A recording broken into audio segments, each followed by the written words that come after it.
Pessoal, agora nós vamos estudar o primeiro dos 5 princípios constitucionais expressos, que é o nosso princípio da legalidade. Vem no quadro comigo aqui, e eu quero trazer os detalhes aqui. O que você precisa saber sobre o princípio da legalidade para acertar qualquer questão de concurso público que eventualmente você vai se deparar, tá?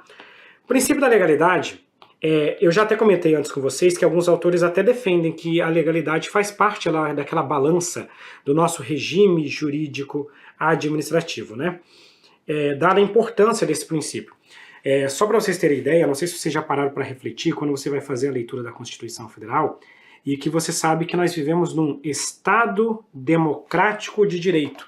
O Estado democrático porque é algo do povo, e de direito porque nós somos regidos por leis. Você não pode fazer do jeito que quer. Isso aqui não é a casa da mãe do Joana. E essa ideia de legalidade, ela tem um duplo papel. Porque o Estado é quem tem o poder de editar leis. Então quem pode criar obrigações e direitos é o Estado, com sua capacidade de legislar. Mas olha que curioso, ao mesmo tempo que o Estado legisla, o Estado está sujeito às suas próprias leis. Então se o Estado editou uma lei dizendo que vai fazer X, o Estado tem que fazer X. Por isso que nós vivemos num Estado democrático de direito. Então o princípio da legalidade significa que a administração pública, a atuação, né, do poder público, está subordinada, então nós temos uma subordinação à lei. Significa dizer que toda a atuação da administração pública depende de uma lei. Nós estamos vinculados, dependemos de uma previsão legal. Na verdade, quando nós vamos falar de princípio da legalidade, nós temos 2 papéis do princípio da legalidade. Nós temos o princípio da legalidade direcionado à administração pública. Princípio da legalidade direcionado para a administração pública. Para a administração pública, o que o princípio da legalidade significa? Significa que a administração pública só pode fazer o que a lei determina. Vou colocar assim, ó, o que a lei manda. O que eu quero dizer com isso aqui? Eu vou até apagar para ficar melhor. Se você quiser anotar aí junto comigo, vamos colocar assim, ó, o que a lei determina, ou seja, e obriga a administração pública a fazer, ou ainda o que a lei autoriza, ou seja, cria uma faculdade para a atuação da administração pública. Isso aqui, para a administração pública, é chamado também de legalidade, anota aí comigo, legalidade administrativa. Agora vamos explicar todo esse negócio aqui para você poder acertar as suas questões e compreender melhor esse assunto. O princípio da legalidade, quando ele é direcionado para a administração pública, significa que a administração pública não pode agir se não houver lei. O poder público só age quando houver lei. Seja uma lei que manda o poder público agir, seja uma lei que autoriza o poder público a agir. O poder público não pode agir contra a lei, por uma questão óbvia. Se a lei diz não faça isso, o poder público não pode fazer isso. Mas o poder público também não pode agir se simplesmente não houver lei. Ou seja, ele não pode ir nem contra, nem além da lei. O poder público só atua conforme a lei. É como se você fosse fazer um passeio lá na África do Sul. Lá na África do Sul, se você for lá naqueles parques tipo Kruger, ele vai ter lá um tour que vai seguir a trilha, o caminho. De repente você vê um leão caçando não sei o que lá e você fala pro guia, cara, vai entrar aqui. Ele não pode, ele tem que ficar na trilha. Por quê? Porque ele não pode ir nem onde é proibido, mas ele também não pode sair na falta de trilha. Essa é a ideia do nosso princípio da legalidade para a administração pública. Nós chamamos isso de legalidade administrativa. Próximo tópico que eu vou colocar aqui agora, tópico número 3, eu vou falar do princípio da legalidade para o administrado. Professor, quem que é o administrado? Administrado é você, é o particular. Somos nós, é a gente no dia a dia, tá? Então o administrado é o particular, agora eu não estou falando da administração pública. Para o administrado, o princípio da legalidade significa que o administrado pode fazer tudo aquilo que não for proibido. Ou seja, se não houver lei me proibindo, eu posso agir. Para o particular, nós chamamos isso aqui de autonomia da vontade. Qual que é o fundamento do princípio da legalidade para o particular? Está lá no artigo 5º da Constituição Federal. O artigo 5º da Constituição Federal diz que ninguém será obrigado a fazer ou deixar de fazer algo senão em virtude de lei. Então vamos supor o seguinte, vamos supor que não tem nenhuma lei proibindo que eu construa uma casa em determinado local. Eu posso chegar lá e construir uma casa naquele local? Posso. Se não houver lei proibindo, eu posso fazer. Então o particular, ele não pode ir contra a lei, mas ele pode seguir a lei ou ir além da lei. Olha a diferença. A administração pública só age conforme a lei.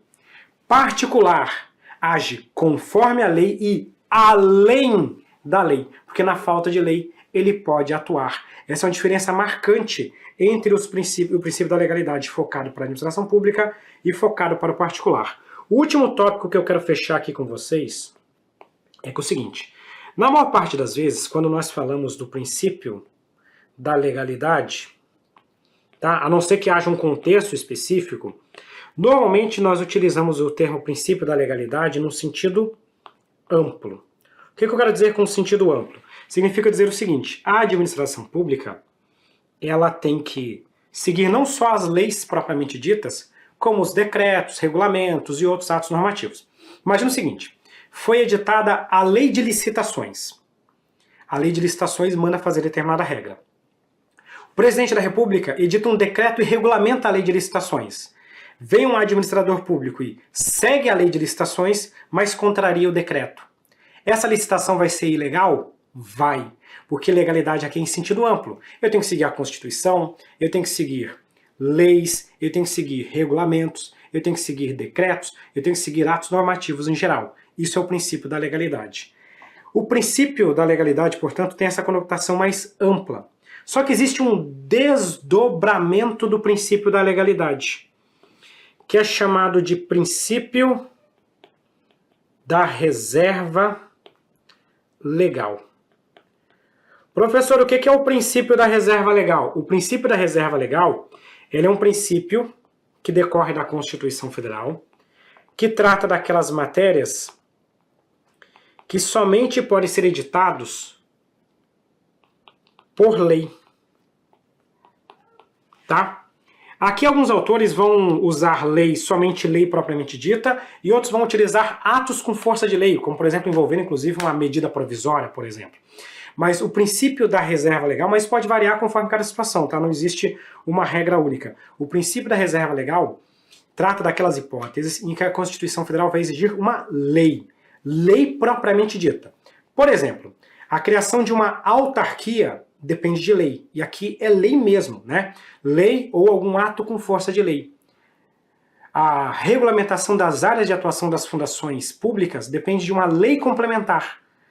A tipificação de uma conduta como crime depende de lei, e aqui é reserva legal. Claro que isso, no sentido amplo, também é princípio da legalidade, mas é o princípio da legalidade numa conotação chamada de reserva legal, que é algo mais restrito, mais específico. Beleza? Vamos ver agora como esse assunto é fácil quando ele cai em questões de concurso público. Deixa eu só fechar aqui o nosso mapa e vamos avançar para a resolução de uma questão. Questão de prova. Decorrem do princípio da reserva legal a exigência de que as entidades da administração indireta sejam criadas ou autorizadas por leis específicas. Lei específica, a priori, é uma lei ordinária. É uma lei ordinária. E no caso das fundações, leis complementares definem as suas áreas de atuação. Também é outro exemplo de lei. Veja, eu estou falando de lei específica e eu estou falando de lei complementar. Eu estou falando de lei propriamente dita. Logo, eu estou aplicando o princípio da reserva legal. Portanto, eu posso afirmar que esse quesito aqui está devidamente Correto. É um exemplo de aplicação do nosso princípio da reserva legal. Vamos avançar mais um pouquinho. São considerados princípios informativos da atividade administrativa a legalidade e a supremacia do interesse público. Pessoal, esse termo informativo, já avisei para vocês, informa, orienta, conduz, tudo isso são expressões que nós costumamos utilizar para designar os princípios. Então até aqui não tem nenhum problema. Então, de fato, são princípios que informam a atuação da administração pública, a legalidade e a supremacia do interesse público. Tudo certo até aqui. Aí ela fala o seguinte, o primeiro, ou seja, da legalidade, é mencionado na Constituição. Certo. O princípio da legalidade consta expressamente na Constituição Federal. Correto. O segundo, fundamentado nas próprias ideias do Estado, em favor da defesa, da segurança e do desenvolvimento da sociedade. Pergunto para vocês, o princípio da supremacia, ele está expressamente na Constituição? Não. Ele é um princípio implícito. E qual que é o fundamento do princípio da supremacia? O princípio da supremacia é justamente a defesa da coletividade, para que nós possamos viver em coletividade. Então, defender, segurança, desenvolvimento da sociedade são os seus fundamentos. Então podemos dizer que esse quesito está devidamente correto. Questãozinha muito bacana também essa daqui. Vamos chegar agora para o próximo princípio, o princípio número 2. Veja que agora a gente entrou no ritmo de cruzeiro. Vamos falar do princípio da impessoalidade. O princípio da impessoalidade, ele é basicamente um super princípio. Por que ele é basicamente um super princípio? Porque esse princípio aqui, ele tem várias aplicações, vários significados. A doutrina fala que esse princípio da impessoalidade, na verdade, é uma nova roupagem, uma nova designação para princípios antigos que já eram utilizados, adotados dentro da administração pública. Eu vou colocar 6 passos aqui para a gente poder designar bem esse nosso princípio da impessoalidade, tá?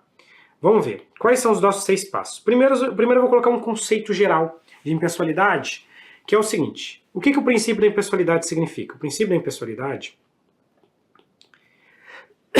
genericamente falando, significa que o agente público são as pessoas físicas que atuam dentro da administração pública. Esse agente público, ele atua em nome do Estado. Então vamos pensar o seguinte. Prefeito João da Silva ganhou a eleição, foi lá e está exercendo as suas atividades como prefeito municipal e aí está prestando um monte de serviço para a sociedade. É o prefeito que está fazendo, efetivamente? Não, é o Estado. Até porque o prefeito não está tirando dinheiro do bolso dele, né? Até engraçado essas campanhas eleitorais. Eu fiz isso! Eu dei isso pro povo! Eu fiz não sei o que lá. Meu filho, você não tirou nada do seu bolso. Você está agindo em nome do Estado, em nome da coletividade. Mas isso é muito importante, por quê? Porque, inclusive, nós, né, quando você for agente público, a sua atuação no seu dia a dia é imputada ao Estado. Quando você faz alguma coisa, é como se o Estado estivesse fazendo alguma coisa. Essa que é a ideia do princípio da impessoalidade. A partir dessa ideia, desse conceito, nós podemos colocar 5 aplicações do nosso princípio da impessoalidade. Primeiro, a situação do agente de fato. O que é o agente de fato? Tá? Só para vocês entenderem, nós vamos ter uma aula de agentes públicos e eu vou explicar melhor isso aqui para vocês. Mas só para vocês entenderem o que é um agente de fato. Agente de fato é aquele agente público que teve algum problema na sua investidura. Por exemplo, eu ingressei num cargo público que exigia nível superior e eu não tenho nível superior, só tenho nível médio. Eu tenho um problema na minha investidura. Nesse caso, eu seria considerado um agente de fato. Tem problema na forma como eu entrei no Estado. Mas no dia a dia, vamos supor que determinada pessoa pediu uma licença para construir e eu assinei o documento, como agente público. Assinei o documento. Pergunto para você, o dono do terreno que pediu a licença para construir, tinha como saber que eu, que estava ali na frente dele, tive um problema na minha investidura? Não. O dono do terreno deu causa ao problema na minha investidura? Não. O dono do terreno é o culpado dessa irregularidade? Não. Consequentemente, o dono do terreno pode sofrer algum tipo de prejuízo? Absolutamente não. Consequentemente, como esse ato do agente de fato é imputado ao Estado, nós vamos considerar que todos os atos praticados por ele sejam considerados válidos. Vamos colocar aqui então a validade dos atos praticados pelo agente de fato. Se depois a minha nomeação for anulada e eu deixar de ser agente público, eu deixo de ser agente público.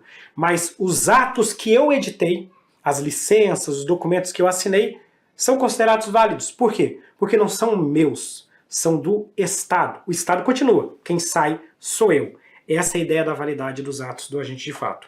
Segundo exemplo de aplicação. Vamos pegar aqui o princípio da finalidade. Pessoal, o que é essa história de princípio da finalidade? A doutrina já falava isso pra gente, falava o seguinte: o princípio da impessoalidade, na verdade, é uma nova forma de chamar o princípio da finalidade. O que quer dizer o princípio da finalidade? O princípio da finalidade significa que toda atuação do Estado deve ter por fim atender ao interesse público. Vamos pegar um exemplo. Eu sou o prefeito municipal e eu tenho um amigo meu que está querendo vender um terreno. Ele fala, cara, tô querendo vender esse terreno, mas esse terreno está numa região alagada, né? Deu enchente, é tudo banhado. Não consigo vender esse terreno, cara, de jeito nenhum. Aí o prefeito pega e fala, não, cara, pode deixar que eu vou resolver. Eu vou desapropriar esse teu terreno, dizer que a gente vai construir um parque, fazer alguma coisa, e eu pego esse terreno para a prefeitura. Ponto final. Aí a gente coloca lá um parque lá no meio do banhado mesmo e tá tudo resolvido e você sai com uma graninha aí no bolso. O que você acha? Ah, legal, vamos fazer isso? Vamos fazer. Pergunto para vocês. Você desapropriou o terreno para atender o interesse coletivo ou você desapropriou o terreno para ajudar um amigo? Desapropriou o terreno para ajudar um amigo. Quer dizer então que a atuação não teve por fim atender ao interesse público, teve por fim atender ao interesse privado, o interesse particular. Nós chamamos isso de desvio de finalidade. E, consequentemente, se alguém descobrir esse combinado, esse ato será considerado um ato inválido, porque a atuação do Estado deve atender ao interesse da coletividade. Próximo caso, caso número 3, né? Olha como nós estamos avançando. O princípio da impessoalidade, ele tem uma ideia de igualdade. Ideia de igualdade. Igualdade no sentido que eu não posso ficar privilegiando, favorecendo pessoas indevidamente. Esse princípio, ele tem uma ideia de isonomia. Tá? Deixa eu contar uma coisa para vocês. Lá no direito constitucional, é muito comum o pessoal fazer essa diferença de igualdade, isonomia, né? Dizer que igualdade é aquela igualdade mesmo, isonomia é aquela você diferenciar quem é diferente, aquela coisa toda. Muitas questões de concurso público às vezes vão tratar igualdade e isonomia como sinônimos, tá? Dentro do direito administrativo. Mas, essencialmente, você não pode favorecer uma pessoa indevidamente. Se você pega duas pessoas em idêntica situação, você tem que dar tratamento igual para elas. Se você tem uma pessoa que tem alguma diferença, você pode dar um tratamento privilegiado na medida dessa diferença. Tipo uma cota em concurso público, tipo uma cota para pessoa com deficiência, uma fila prioritária para um maior de 60 anos. Essas são ideias em que você vai dar uma igualdade material, que é uma ideia de isonomia. Pode isso? Pode. Inclusive tem uma pegadinha de prova que fala o seguinte, que o princípio da impessoalidade veda qualquer tipo de favorecimento. Não é qualquer tipo de favorecimento. São favorecimentos indevidos, favorecimentos incabíveis, porque favorecimento tem o tempo todo. Volta e meia a gente vai encontrar aí uma pessoa sendo privilegiada em detrimento de outra, desde que haja fundamento em lei. As regras de concurso público que são bastante polêmicas, inclusive, são um exemplo disso. Existe uma ação estatal que privilegia determinado grupo, em detrimento de outros grupos. Você está privilegiando um grupo em detrimento de outro. É possível isso? É, porque existe um fundamento legal, existe um fundamento constitucional, por mais que esse assunto tenha, logicamente, as suas polêmicas. Então, é um exemplo. Não significa que não pode ter qualquer favorecimento. São favorecimentos não fundamentados, são favorecimentos indevidos. Quarto exemplo de aplicação do nosso princípio da impessoalidade é a vedação. Isso aqui, inclusive, tem uma mudança bastante recente, tá? Que eu quero que vocês acompanhem aqui comigo. Vedação à promoção pessoal. O que isso aqui quer dizer? A Constituição Federal, lá no artigo 37, parágrafo 1º, diz o seguinte, diz que a publicidade institucional, a publicidade dos órgãos e entidades da administração pública, deve ter um caráter informativo, educativo ou de orientação social. Dessa publicidade não podem constar nomes, símbolos ou imagens que caracterizem a promoção pessoal de autoridades públicas. Ou seja, não pode chegar uma autoridade, por exemplo, durante a divulgação de uma campanha de vacinação, chegar e colocar a cara dele lá e falar assim, eu sou o prefeito fulano de tal e acabei de comprar 1 milhão de vacinas para vocês. E ele vai lá e faz isso utilizando a publicidade oficial para uma autopromoção. Ou vai o boletim da escola do seu filho, um boletim impresso, e vai uma cartilha do prefeito. Então aqui as ações que eu, prefeito municipal, venho realizando e conto com a sua presença na próxima eleição para fazer ainda mais. Pode isso? Não. Não pode fazer isso. Professor, mas e na campanha eleitoral? O pessoal não fica dizendo que eu fiz isso, aquilo e aquilo outro? Campanha eleitoral não é a publicidade oficial. Tanto que, inclusive, abre lá na propaganda eleitoral, esse é o horário eleitoral gratuito de responsabilidade dos partidos políticos. Não tem nada a ver com a publicidade oficial. Publicidade oficial é a publicidade dos órgãos e entidades, né, que eles utilizam dentro da atuação do dia a dia. Diferente de campanha eleitoral, que daí é outra história, aí é aquela baixaria que nós já estamos bastante acostumados. Existem questões de prova que vão associar a vedação à promoção pessoal a um outro princípio, tá? Às vezes pode acontecer, que é o princípio da moralidade. Porque se você for parar para pensar, utilizar a publicidade oficial para uma autopromoção também é uma falta de ética, uma falta, como a gente gosta de falar no bom português, uma falta de vergonha na cara. Tanto que, bem recentemente, a Lei de Improbidade Administrativa sofreu alterações e na Lei de Improbidade foi incluído lá a vedação à promoção pessoal. É um ato de improbidade administrativa. Está lá na Lei 8429. Você utilizar a publicidade oficial para uma autopromoção configura improbidade também. Último ponto, quinta e última aplicação do nosso princípio da impessoalidade é exigir da atuação da administração pública a imparcialidade. Essa imparcialidade é uma imparcialidade dentro dos processos administrativos, tá? Lá dentro do que a gente chama de impedimento e suspeição. Imagina, por exemplo, que eu sou um servidor público, estou sofrendo um processo administrativo disciplinar e a autoridade julgadora é justamente a minha esposa. Pode isso? Não, porque ela não vai ter a devida imparcialidade na atuação desse processo. Ela vai se declarar impedida, vai ser afastada desse processo e vai ser designada uma outra autoridade para analisar aquele processo administrativo disciplinar. Com isso, nós fechamos aqui as regras do nosso princípio da impessoalidade e vamos resolver essa questão. Essa questão fala para a gente o seguinte, tá? A publicidade dos atos praticados pelo agente público no exercício de suas atribuições para fins de promoção individual é vedada pela Constituição Federal. Perfeito. A Constituição Federal expressamente veda a publicidade oficial, a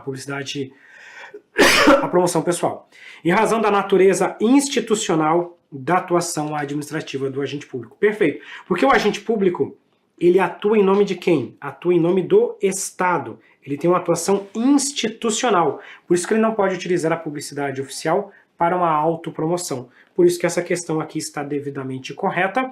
E vamos para o próximo bloco.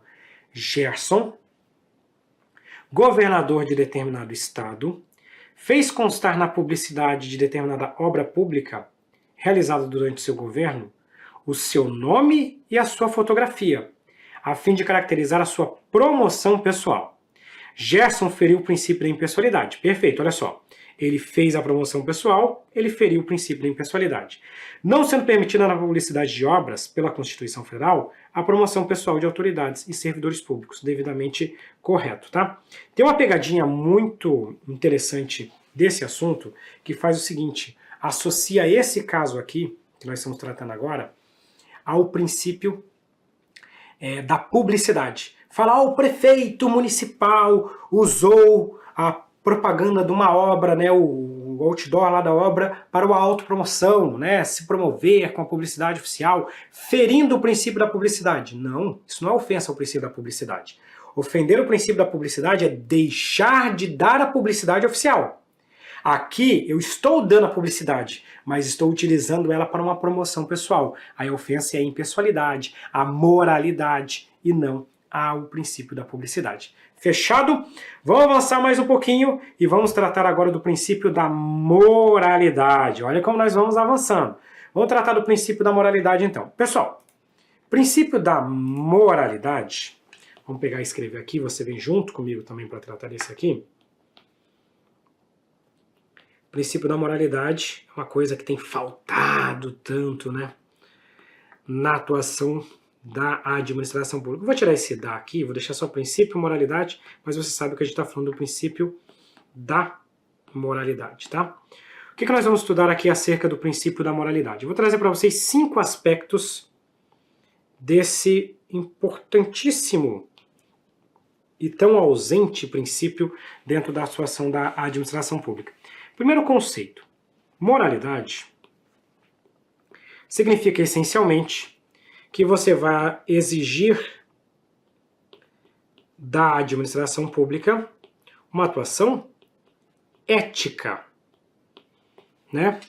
Uma atuação honesta. Tem até aquele filme, né, do candidato honesto, né? Coisa que tem faltado. Boa fé. Boa fé. Você pode colocar aqui também probidade. Todas são expressões que marcam o nosso princípio da moralidade. O princípio da moralidade essencialmente vai exigir isso. Vai exigir uma atuação ética, uma atuação honesta, uma atuação pautada na boa-fé. Vai defender a probidade dentro do exercício da atividade administrativa. Essencialmente é isso que ele quer dizer, tá? Outro ponto que eu quero colocar aqui para vocês, item número 2, é o seguinte. O princípio da moralidade ele vale para a administração pública, no sentido que nós esperamos que os agentes públicos, que as autoridades públicas atuem de forma moral. Mas esse princípio, ele também alcança o particular. Ele também vale para o administrado. Deixa eu explicar isso aqui para vocês. Imagina a seguinte situação. A administração pública está realizando uma licitação pública. Essa licitação pública, um conjunto de licitantes, de particulares, se reuniram na surdina, na calada da noite e combinaram as propostas. Vamos fazer o seguinte, cara, olha só, tem 5 licitações, nós temos 5 empresas. Você ganha essa, você essa, você essa, você essa e eu essa. E cada um vai ter um lucro bem bacana, bem maior do que a gente teria se a gente ficasse competindo. Aqui é todo mundo amigo, vamos todo mundo enriquecer junto. Sem qualquer participação de agente público. Só eles, os particulares, se reuniram e cometeram esse ato ardiloso. Pergunto para vocês, essa licitação é passível de nulidade? Sim. Professor, teve participação da administração pública? Não. Mas os particulares se uniram para agir de forma indevida. Isso pode gerar também uma nulidade. Outro ponto bem marcante, você já deve ter ouvido, aqui é coisa de noticiário, tá? Quando a gente entra na administração pública, sempre tem aquele povo que gosta, né, de defender a moralidade, a ética, o isso, o aquilo outro. Até que cai um privilégio para essa pessoa. Né? Igual, vamos pegar o caso aí que nós tivemos do pagamento do auxílio moradia das autoridades, né? Juízes, membros do Ministério Público, conselheiros de tribunais de contas, ganhando auxílio moradia, mesmo tendo casa no local. Todo mundo estava ganhando como indenização ainda, não pagava nem imposto de renda, nem tinha desconto. Aí o Ministério Público, tô sendo crítico aqui, né? O Ministério Público, que, por exemplo, sempre criticava todo mundo, os membros do Ministério Público tudo receberam o dinheiro, né, relativo ao auxílio moradia. E aí quando isso cai no noticiário, a gente questiona, e aí Ministério Público, você não vai fazer nada? Vocês vão ficar recebendo? Olha, o nosso fundamento, o nosso pagamento tem previsão em lei, portanto está tudo certo. Olha, calma aí. É uma coisa meio subjetiva, eu sei. Eu só estou trazendo um exemplo assim polêmico só para esclarecer para vocês. O fato de estar em lei não significa que é moral. Nem tudo que é lícito é ético, nem tudo que é lícito é moral. Eu vou pegar um exemplo agora menos polêmico, né? Imagina que determinada Câmara de Vereadores, esse exemplo até já trouxe, já mencionei uma vez em aula, Câmara de Vereadores resolveu adquirir sofás, juridicidade.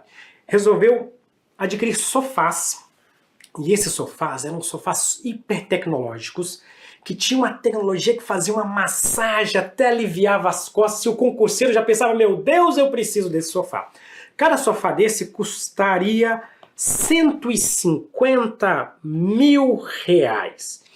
Os vereadores alegam o seguinte, a compra desse sofá tem previsão no orçamento, foi feita uma licitação, a licitação teve ampla competitividade, inclusive o preço de mercado do sofá seria de 200 mil reais, o que significa que nós tivemos uma economia, eles ainda têm a cara de pau de falar, tivemos uma economia de 50 mil reais para cada sofá. Mas você vai olhar dentro desse município, não tem nem ambulância para levar a população para o hospital. Não tem viatura para levar do hospital de atendimento mais básico para um hospital de referência. E os vereadores estão comprando 6 sofás de 150 mil reais. É lícita a aquisição do sofá? Se eu me atentar ao texto frio da lei, sim. Tem previsão no orçamento, teve licitação, a licitação teve ampla competitividade, foram observadas todas as regras da licitação, uma economia de mais de 50 mil reais. Mas tá certo esse negócio? Não. E um dos fundamentos, fora outros, né, além de finalidade, etc e tal, poderia ser a moralidade. Tanto que nós costumamos falar que o princípio da moralidade tem uma juridicidade própria, no sentido de que uma coisa é o princípio da legalidade, outra coisa é agir de forma moral. Portanto, eu posso dizer o seguinte, o ato imoral permite a anulação. Quando eu falo que tem juridicidade própria, é porque antes da Constituição Federal de 88, se dizia que o princípio da moralidade nada mais era do que um desdobramento da legalidade. O ato imoral era também um ato ilegal. Só que a doutrina, como a Constituição expressamente coloca moralidade e legalidade como princípios separados, a doutrina passou a entender, olha, são princípios separados. Inclusive você pode anular um ato com base apenas no princípio da moralidade.